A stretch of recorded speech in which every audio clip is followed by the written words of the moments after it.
Hello, everyone. The conversation continues. Welcome to Continuing Conversations. I'm Mike O'dah Ziibing Ashkewe, a freelance writer for Star Trek Adventures RPG, along with being a lead writer and designer for Captain's Log Solo RPG, among a bunch of other stuff like Continuing Conversations, the number one blog for, or not Continuing Missions, the number one blog for the aforementioned games. And of course, this is a special show today. One, because we have with us Jim Johnson.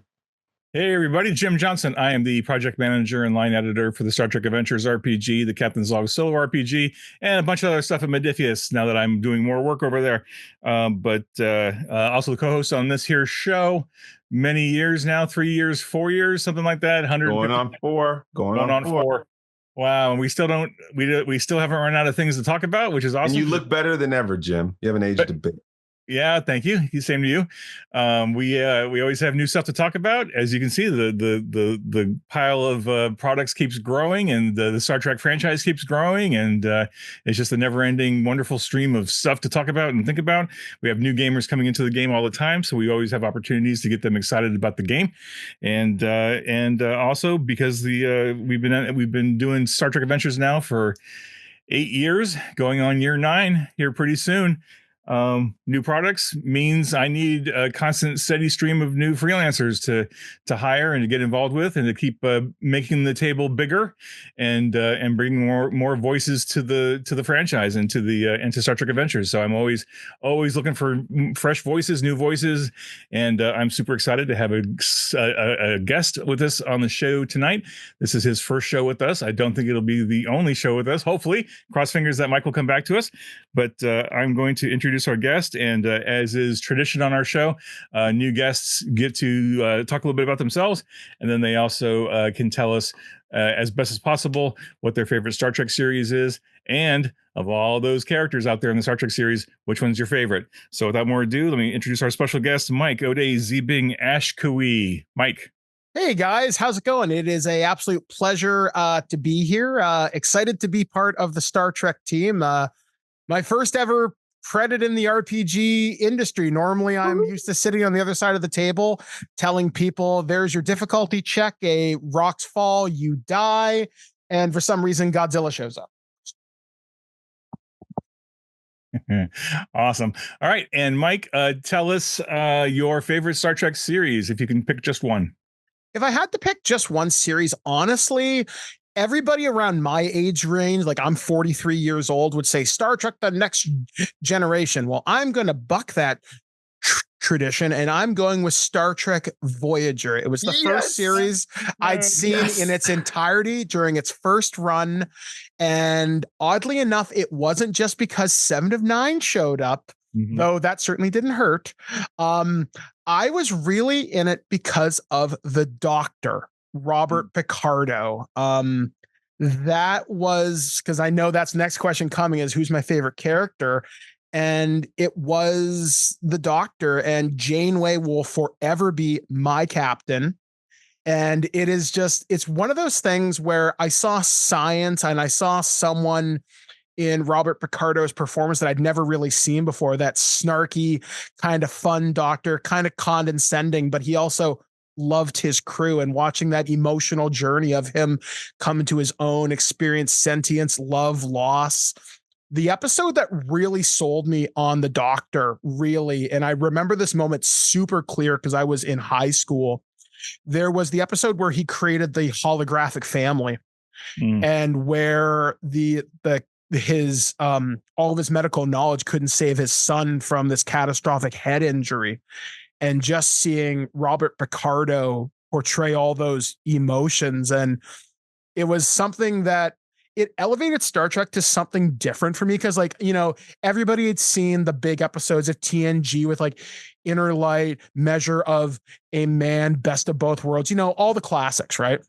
And as much as I love Captain Picard and, you know, Data and Geordi and all that stuff, it didn't hit as hard as Voyager did because that's a show I didn't see it in reruns. I literally had to struggle with little bunny ears in the middle of rural Ontario to struggle to watch this somewhat clear on this little crappy tube TV. That's so romantic a vision. It was something so special because I remember it used to air right after Babylon 5 Crusader, and I would be so into it. And none of my friends were like, Voyager sucks. I hate Neelix. I'm like, no, first off, Ethan Phillips is awesome, and Neelix is underappreciated. I will go on record and defend that guy. But yeah, it's a show that it showed me a different side of Star Trek because it didn't have to rely on all the tropes of the Federation all the time. It wasn't just, oh, the Klingons or the Romulans or the Cardassians here. Yeah, there was that stuff there too on occasion, but it was always new bad guys and new crazy stuff, new spatial phenomena. And that's really what got me interested in a lot of space science was Voyager. When I started looking at the Hubble Space Telescope, when I started to go back through old National Geographics, I remember super clearly there was a National Geographic in my 6th grade classroom that I went back and found in high school, and it was the first high-res photographs of Jupiter, Uranus, and Saturn. And I was like, I went back because I'm like, Voyager showed me what the universe could look like. And it was a very exciting time to be alive. I remember when Shoemaker Levy 9 had hit Jupiter, when they saw the geysers on Titan, stuff like that. Voyager got me interested in science in a way that TNG never did. I love that you said that. Just so you know, by the time this airs, I will have already taken my photograph and had my autograph with Kate Mulgrew at San Francisco Film Expo. And I was like, yes, and yes. So I will be, and Jim, you'll be happy to know I'm having her sign my Utopia Planitia book where it says there's coffee in that nebula. That's the page I'm having her sign. Very nice. Very cool. And Mike, you should know that you made Michael's day by mentioning Voyager and Janeway and the Doctors. So Michael will not come off of cloud 9 by the end of this episode. So he's always thrilled to see another Voyager super fan. So that's great. Would you like to hear a little Voyager story that I have? It'll take 2 seconds. So I run a podcast called ThisWeekInGeek.net. And one year I was interviewing a lot of Star Trek actors. I interviewed Walter Koenig. I interviewed Tim Russ, but I interviewed Robert Picardo.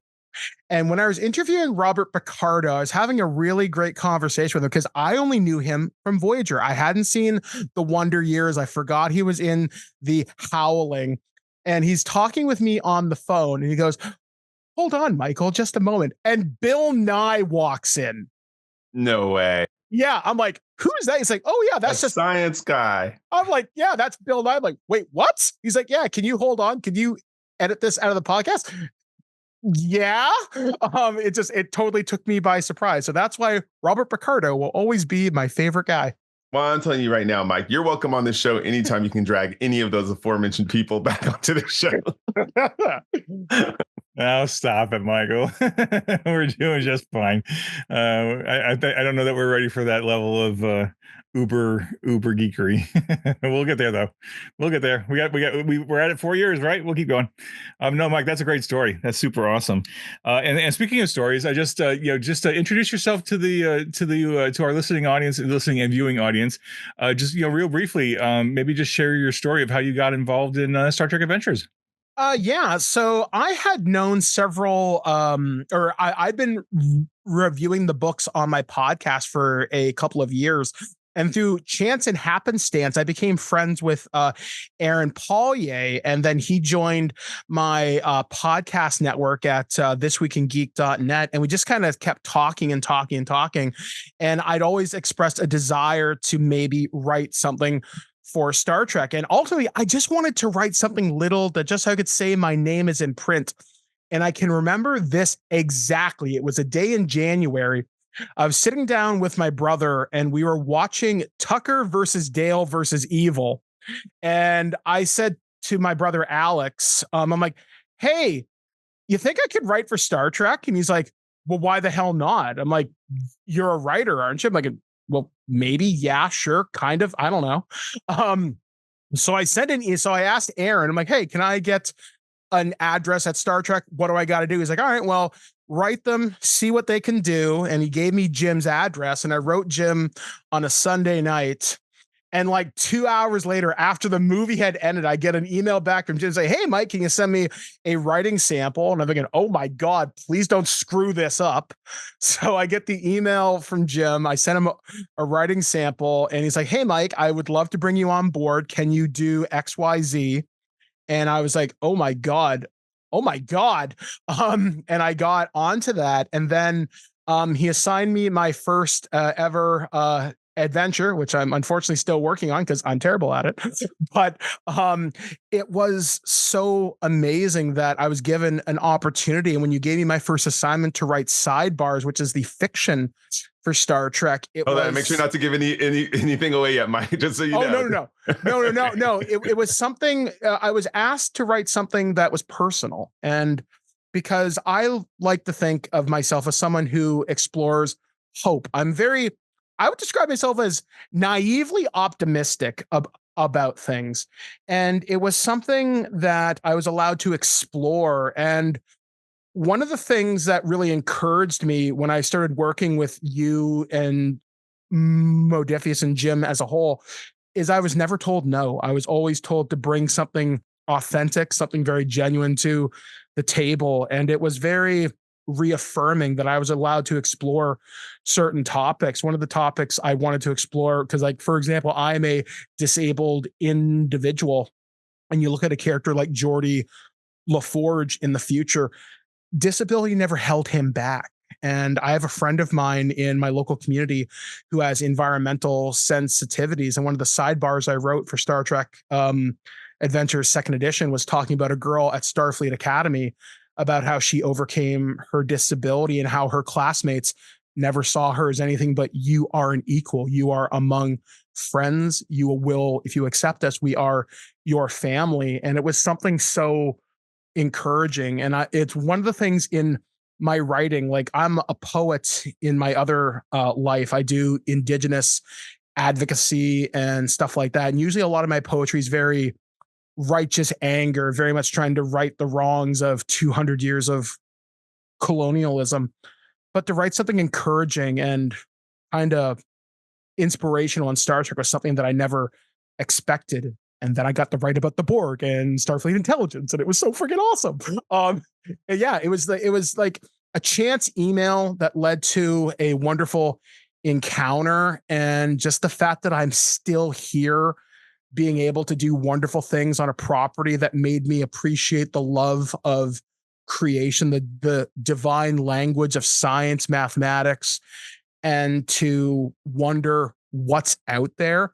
I really couldn't have asked for too much more from a chance email. I am verklempt. I think you did great, Mike. I'm so proud of you. And I remember, just to add a little color to the story.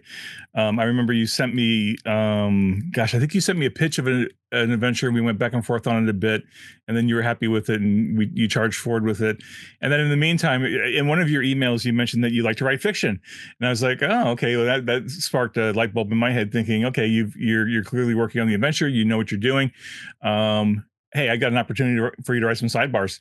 And I don't think I told you at the time that the sidebars were going to be for the second edition core book. No, I think it was more fiction sidebars. So I think it was probably a surprise to you when I told you what the actual project was, when it all came together. But I thought the sidebars were amazing, and they were exactly what I was looking for. Real authentic, great voices, great stories. They're prominent in the first few chapters of the core book. Can't be more thrilled to have you involved and be part of the family. So I wanted to, you brought it up, and I wanted to talk a little bit about you pivoting away from Star Trek for just a moment. And Michael, you can certainly bring us back if you've got some more questions or not. But Mike, you mentioned that you're a published poet, and I just happen to have a copy here of Blood Memory that I got a few weeks ago that I've read and devoured and enjoyed. And you're gonna have to tell me how to properly pronounce is it Miko Kiskiskewin? Something like that. It vastly depends on how you pronounce it. Give me how you do it. Oh God, you put me on the spot. Now I'm gonna screw it up. Oh, Yeah, We would never know, so you could just do it. yeah. Your pronunciation, Jim, actually isn't too far off. Like I've only said it out loud a couple of times. Okay. Like, because when it comes to me practicing my indigenous language, the only thing I can ever say with confidence is hi, my name is, and my name is Clan Bear. For example, I would say in Ojibwe, O'dah Ziibing and Nestikos Mukwa Dotem, which in Ojibwe translates to my name is Heart of the River, I am Clan Bear. Okay. And the only other thing I've learned to say in Ojibwe is I play in Dungeons and Dragons, and my character is a druid, and my character's name is Fox Singer. Well, so you know your priorities, which is very important. It's cool because whenever they ask me to do something in Druid, I do it in Ojibwe. So I've learned to say my character's name, which is Wagush Namachek. And whenever I do a ritual, I'll throw out words like I know my character when I introduce myself to other people, I say my name is Niji. Niji in Ojibwe means friend. So stuff like that. And if you know my true name, which is Wagush Namachek, that means I've accepted you as clan and kin. And it just adds a little bit of flavor to my role play experience. My dungeon master loves it. And it's a way for me to keep my culture a little bit alive in the world where I'm slaying dragons and liches. And I'm going to guess you don't ever throw in like an Akuchi Moya, right?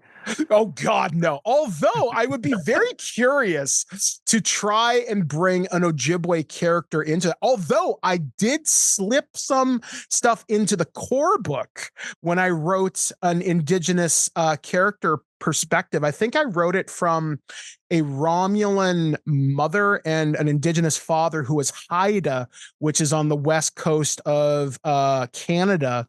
And one of the lessons that I've wanted to bring in is something that's almost universal from what I understand in Canadian Indigenous culture. And that's the 7 grandfather teaching, sort of like love, wisdom, respect, honor, courage, and whatnot. And the lesson that I wanted to impart in that sidebar was like, you are more than your blood. You are what the actions you persist into the world. And then there's also this other concept in indigenous culture, which is known as 7 generations. The actions you take today will echo forward 7 generations. So despite the fact that you may come from Romulan blood and you may come from a very unfortunate past, that past never has to define you. You are who you choose to be. And that was something that when I was writing my poems for Blood Memory, very much resonated. I actually remember sitting down again, watching Voyager during some of those Akuchi Moya episodes and kind of channeling that because that was my inspiration at the time was like, never let anybody define you, but you. Excellent. Excellent. So again, the anthology is Blood Memory. This is by publication by the Indigenous Poets Society, and this is published by Frisian Press. You all can go out there and get your own copy. I believe it's in ebook and hardback. Of course, I had to get the hardback because I love physical objects. And someday, maybe Mike, someday we'll meet somewhere, and you'll be able to sign it for me. I don't know. I'll put that out into the universe just to see if that ever happens. But tell us a little bit. How did you get involved in the society or in the anthology? So in Guelph, we have this thing called Guelph Spoken Word, which is literally poetry slam. And the reason I got into it was just after COVID restrictions had lifted. I was looking for something to do. And I saw this advertisement on Reddit or on Facebook, and it was this poetry slam. And I thought it would be people in stupid beatnik hats snapping their fingers. Now, to their credit, that does happen legitimately. I've seen this happen. But it was just people coming out. You get 3 minutes. And if you go up and you slam, you can win $100. And I've won 3 times. I've actually been a feature poet once before the anthology launched. And then when the anthology launched, I was also brought up again. And I just kept writing because during COVID, I was taking creative writing classes and I wanted something to keep going. And I had started learning about other poets and other expressions, and fiction was fine. I write a lot of horror stuff. I write for a podcast called Weekly Spookies by my buddy Enrique Couto, and poetry spoke to me in a different way. So when I started getting involved in the poetry slam, it was just such a fun experience. I'd hear so many fun things. I've written satirical stuff where I slam the government of Ontario against a guy named Doug Ford. Look him up. He sucks. But I've also written fun stuff where I talk about, the importance of Saturday morning cartoons. I've also done poetry where I've talked about Indigenous struggles. Like I wrote one of the poems that's in the book called Run. That was a memory I had repressed as a child. And when I got my spirit animal of Wagoosh, which is the fox by my elder Mayingan, it was something that I kept wanting to express. And it's been a very interesting time because that's how I express my indigenous nature, is a lot through poetry and words. While I haven't written a lot recently, it's something that I often figure that's the best way for me to express myself, is to really channel that inner quiet, that inner calm, touch that ethereal, dreamlike state and just kind of pull something out of there and see whatever comes out, whether it's something powerful and meaningful. Even if it doesn't win me the $100 at Slam, it always brings out something that I'm very, very, very proud of. Like I love touching the poetry that touches upon the Indigenous struggle against, oppression in Canada. Like, for example, I'm a 60 scoop survivor. I talk a little bit about that in Blood Memory. I think one of the poems I wrote was how people in the residential school system in Canada used to suffer under the guise of the church in Canada. Yeah. Can you define 60 scoop for those who maybe don't know what it is? Okay. So the 60 scoop is, to which I am a survivor, back in about 1955 to about 1990. There was a process in which Indigenous children were taken from their Indigenous homes and placed in non-Indigenous families. For example, with my background, I was adopted, and my mom is full-blooded Indigenous, who's now since passed, but she was adopted by a white family. And then that white family in turn adopted me. So I'm what's known as a generational scooper. So they adopted her, they adopted me, and I didn't know she was my real mother till I was about 12 years old. They told me she was my sister for like 12 years. I had no clue. And it's something that happened to approximately 35,000 people across Canada.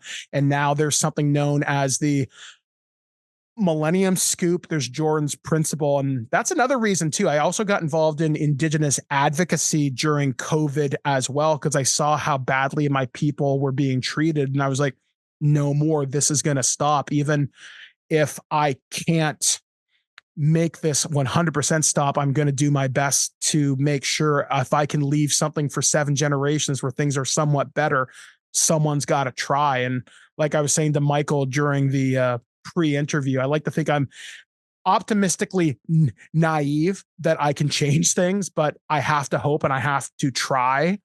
And it's been an intense journey. There's still tons of advocacy to go on right now. There's still many groups fighting against the children's aid system in Canada. I know I was part of the big 60 scoop lawsuit that was paid out several years ago. I had to go before the Supreme Court of Canada and give an affidavit and say, hey, you suck. Let's fix this. And surprisingly, it all kind of worked out. Hey, it's that optimistic naivete though that makes you perfect for Star Trek writing. That hopeful future. So through these sufferance and pain, oftentimes art comes out of it, and as we're seeing in a lot of your work and stuff. So good for you. I mean, that's such an amazing story, and again, I have to give credit to Jim for dragging you in, because the more voices, it only makes the material so much better, right, Jim? Mm-hmm. Yeah, it's something that being able to express and to see a more hopeful future, which kind of keeps me engaged when I see what the future can be, what it should be. I know we're going to have to go through some pain and some difficulty to get there. And while I don't believe we're going to have replicators tomorrow, I can believe in the idea that cooperation is possible, when I see, the idea between the war between the humans and the Klingons come to an end, seeing, the human romance between Tom Paris and B'Elanna, when I see the Doctor realizing his own sentience, stuff like that, and I see beautiful friendships like Data and Geordi, stuff like that. There's so much in the Star Trek universe that gives me so much hope and optimism, despite the fact that we're very clearly living under the Empire right now from Star Wars. I do believe the Federation is possible somehow, some way. We're going to get there. I just have to hope that there's enough naively optimistic people like me out there that can keep it kind of pushing. And hey, if we can bring it to our tables each and every week, maybe there's the odd photon torpedo, but also there's the odd Captain Proton adventure. I'm okay for that too. Heck yeah. Well said. Absolutely, 100%. And I don't need to tell you this, but you are not alone. There are so many people in the Star Trek family, in the extended Star Trek family, just the fans, and not just of the game, but just like all the Star Trek fans out there. By and large, the vast majority of them are full of hope and want that positive future for everybody, not just us, right? It's for everybody. And gosh, I tell you, my son is 9, and he is now rabidly enjoying Lower Decks. And what I am surprised about is the dinner conversation, because he said, and literally just the other day, he said, I wish we had a replicator. And I said, well, what would you do with it? And he said, well, I would, I would make stuff for people and just give it to them, and they wouldn't have to pay for it. And I said, yeah, what kind of stuff would you give? And he's like, oh, I'd make all these like gourmet meals, and I'd make all these things. I'm like, yeah, that's great. And he and I kind of came to an agreement that one replicator, just one measly replicator, would change the world. Agreed. Wow. And, if that's a hope that we can all work toward, I'm okay with that. But at 9, I've already planted the seeds for him to be a good, positive kid, and hopefully we'll grow into something.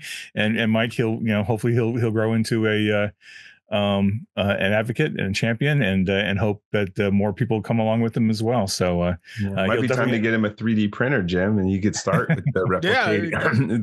They're replicating hamburgers. Yeah. I heard somewhere.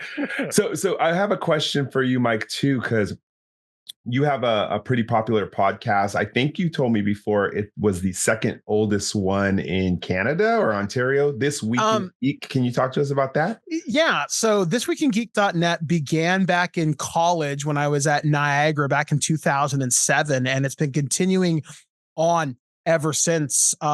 We have been on CBC, BBC, CTV Global. I've been on Kevin Smith's Comic Book Men back in 2014. I was on MTV Canada's. I almost had my own show on there once upon a time. This Week in Geek basically celebrates all things nerdy and anything geek culture. Like, we have our own futuristic Trek-based podcast we call Future Imperfect. We have shows where we talk about all sorts of movies. I'm working with a friend of mine from a podcast called Do You Even Movie with David Denoyer, where we talk about all sorts of strange and bizarre movies. We have Aaron Paulier, who is one of your writers. He does a show with his wife called Earth versus Soup, where they look at 1950s sci-fi movies, and they always have a great time doing that. And they are harder working podcasters than me and Alex. They have 300 shows in the can. I'm barely getting reviews done before showtime. So I don't know how they do it. I'm convinced they don't sleep. They are bored. 100% they are Borg drones. It is incredible to see how much work they put out, but it's been an amazing journey with Twig. I mean, I have been recognized in really bizarre places. I got stopped at at a Chicago bus station at 5:00 in the morning back in 2009. A guy approaches like, "Are you Birdman?" Yes. Why do you know that? And we chatted. I've been stopped in Los Angeles. I've been stopped in Dallas. It's been nuts to figure just how big podcasting has been. The fact that we got in so early was insane. And we actually had, as far as I know, one of the earliest actual play podcasts. We used to have a show called These Warriors Are Terrible which then got spun off in the Terrible Warriors, where we would just do all sorts of wacky podcasts and basically play TTRPGs in like a 4-hour format. We would do things like Shadowrun, Star Wars, Pathfinder. I would even do some homebrew stuff with like Mass Effect, Neon Genesis Evangelion. I even did a riff on Friday the 13th where Chucky randomly shows up. It's been a really wild and bizarre ride doing this podcast. I mean, even when I had my leg amputated in 2017, my brother Alex came by my hospital room and I'm like, "Hey Alex, can you bring the recording equipment?" He's like, "Why?" I'm like, "Dude, we've got a deadline." He's like, "Dude, you're gonna die." I'm like, "It doesn't matter. I will edit this when I'm not dead. Just give me the microphone."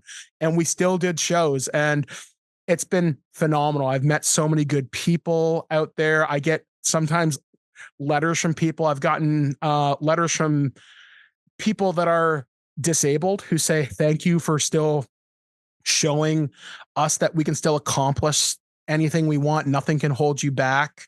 I've gotten letters from people in the military saying, "Hey, you helped me pass long hours."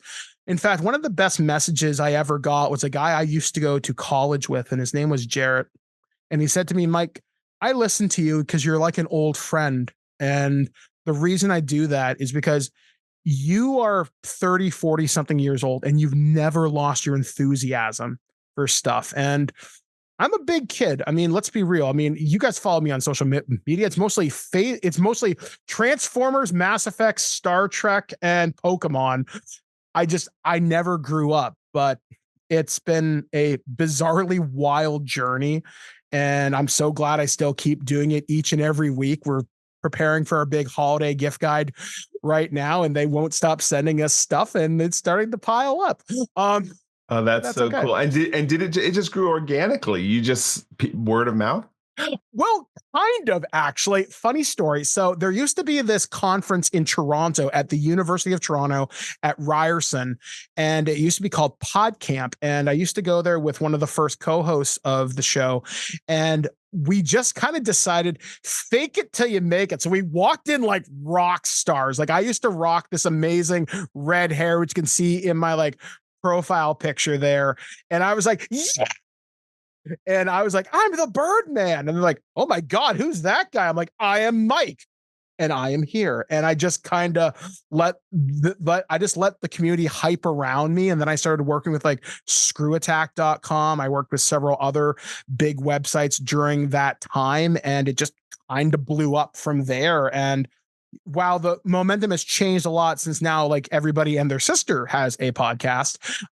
Yeah, we still have a loyal fan following from 2007. It's kind of insane. And I'm going to keep broadcasting until they pry the microphone from my hand. And even then, I've got stuff that's pre-recorded and scheduled already.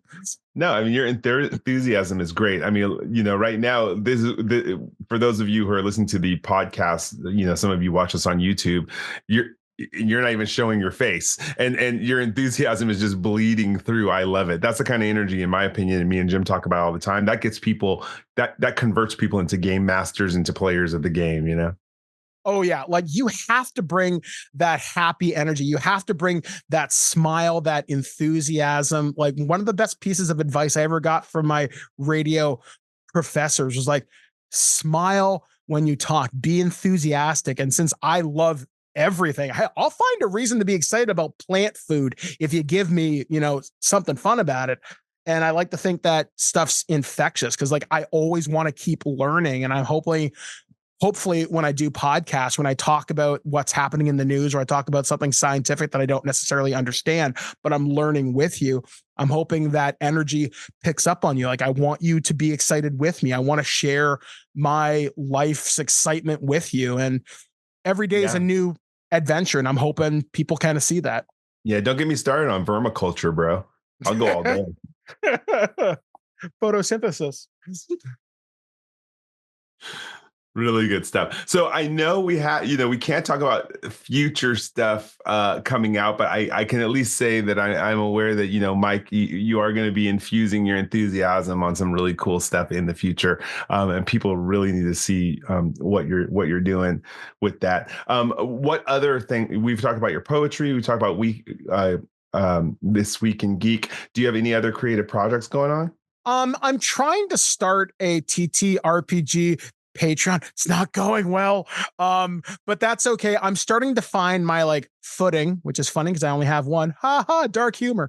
I'm basically just trying to find my way in the world. I'm trying to find more interesting ways to express myself. I'm writing stuff for my friend's podcast, Weekly Spookies, which is a chance for me to write horror fiction and stuff like that. The story I'm writing right now is a sequel to a story I did called Stalk, and it's about a family of werewolves where a guy's coming home for Christmas for the first time since he's been missing for 5 years. And he's going to introduce his new son to his family, and he wants to show he can be a good father. He grew up because when he went out, he was just a guy looking to find the next great womanly conquest. But now that he has a son of his own, he wants to raise them right and to show, hey, Dad, I grew up and I can do something so much better. And then werewolf hunters show up and it's family Christmas and hilarity ensues. And it's going to be a really fun time. So I'm hoping that'll be out before Christmas. I'm going to try and pound out about 3,000 words tonight because sleep is for the weak and I can regenerate in my Borg alcove later. So I will figure this out or just inject nanites and I'll make it happen. So yeah, that's mostly what I'm working on. Mostly weekly spooky stuff, trying to get my Patreon up and going. I do need to record some episodes and we're going to record Twig right up until December 12th after the video game awards. And then we take a month-long break and then we come back and we hit the ground running. That's awesome. I love it. I love to hear how busy you are. So, Mike, one of the things I like to ask most of our guests, especially the creatives, I mean, most of us are creative, but you're deep into it. You got the podcast going on, you got the fiction, you got your poetry, you got the different gaming stuff that you're working on for Star Trek and whatever else you're working on. And you told us you're a super geek, right? Just like us. Totally awesome. Of all the properties out there that you love, of all the things that are out there, if you had a dream project to work on, what would it be? Mass Effect. If I could work on a Mass Effect TTRPG, let me tell you, I would full on face kiss Mark Meer right now, and I could probably make it happen. That is my other dream property because when I look at a character like Commander Shepard, when I see how a person like that can lead a galaxy to unite so many people who are so divided, one of my tattoos is the N7 logo on my right arm because I want to be that leader, that beacon of hope, and to be involved in Mass Effect. I would love to inspire that in others, just to have that voice, to know that I wrote something that people are going to associate with Commander Shepard. That would be amazing. Other than that, Transformers, I would love to work on that at some point in my life, or maybe the Alien franchise. I think that'd be pretty neat too. Is Mass Effect a tabletop RPG too? I know it's a no, not right now. It's I mean, no one has it, right? Modiphius just did a board game for it, and I don't think anybody. I know there's been a lot of talk online about an RPG of some sort, and I know there's a lot of people that would love to have one, but not that I'm aware of that anything's happening. Well, I know we've had on our show the people who do Transformers and Aliens at different times. Whether Yep. Ben Heisler has done Transformers, and Eric Campbell is a writer for the Aliens one, isn't he? Or does he just play it live stream? I think he played it live stream because I think Free League has the Alien license. Okay. And I don't remember having anybody from Free League on the show yet. I mean, we may have. I mean, we've done so many shows, right? Michael, you put it out, or Mike, you put it out into the ether. So maybe someday somebody, some company, I don't know who, maybe we'll make a Mass Effect RPG become a reality, and we can all get involved. That'd be cool. Yeah, just I would give up my other leg for that. That's how much I want this Come on.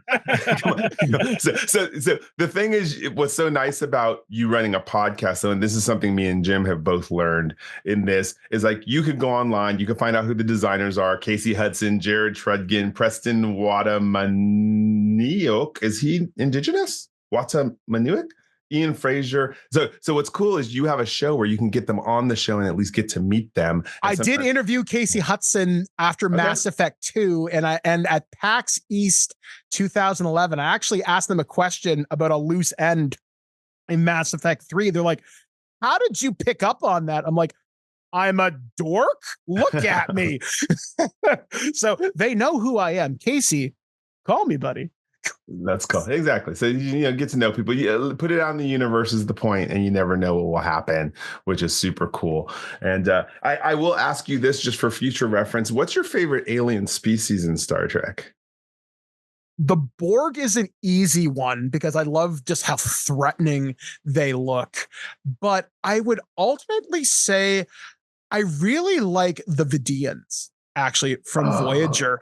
And the reason is because of all the advances they've made in medical technology. While not ethical at all, I like the idea that they've turned their technology to keeping the species going, and it did help other members of the Voyager crew as time went on. And I'd like to see what happened to the Vidians post season 7 in Voyager. I'd be very curious to do that. I just got an idea for something. Well, we already know certain things. Well, 2, the universe is talking to Jim, because just last night I texted Jim while I was watching Voyager season 2, episode 21, when the Vidians attacked, and of course, Harry Kim had to save Naomi.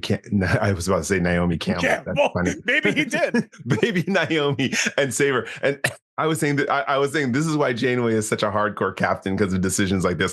But the second thing is, we already know also, according to Voyager, that the Vidians no longer have their illness. Do you remember that episode, Mike? Why I'm saying that? Yeah, the phage. Yeah, because they eventually they got rid of it at one point. So I'd be very curious to know where their technology went afterwards. No, they didn't cure it. You don't remember who cured it? Oh, this is a great Voyager trivia question for you. Was it did they use Borg nanites or something? Nope, it was the episode that starred Jason Alexander as the think tank. He said in that episode that they helped the Vidians cure the phage. Oh yeah, I forgot that. That's Tinker. Oh, I can see the title card for this too. It was Think Tank. It was Think Tank. That was the name of it. Okay, yeah.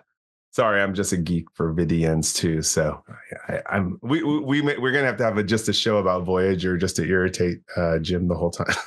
Oh, come on. You wouldn't irritate me. That's all good. It's all This is the all Neelix show. That might annoy me. Hey, we had an entire Kai Wynn episode for DS9. That was amazing. I mean, but Kai Wynn is such a different character from Neelix, though. Right? Neelix is deep. Neelix is like the MacGyver of Star Trek. I also think he's one of the best diplomats in that show. I will die on the hill of Neelix. Man, there's a phrase awesome. That's a phrase I never thought I'd say, because I remember 20 years ago, I'm like, I'm going to blow him out the airlock. And then I rewatched the show. I've rewatched Voyager like 5 times. Loser. And I'm like, I've seen it more than you. Sorry, I've seen it more than you, Mike. We are hardcore. My God, we have got to get together and high five. We will. And I've been trying to convert Jim for a while. Now he's Deep Space Nine, and don't get me wrong, I love Deep Space Nine, but Deep Space Nine is a little just too dark for me. So when I'm feeling down, I actually need to kind of watch, Voyager just to pick me up. DS9 is more like, okay, complex characters. I love that political intrigue, but Voyager is my happy place. Every episode ends, and I'm like, yes. That's kind of like my thing. Voyager. Except for the Demon Planet one. That's the only one that depresses me, because they all die at the end.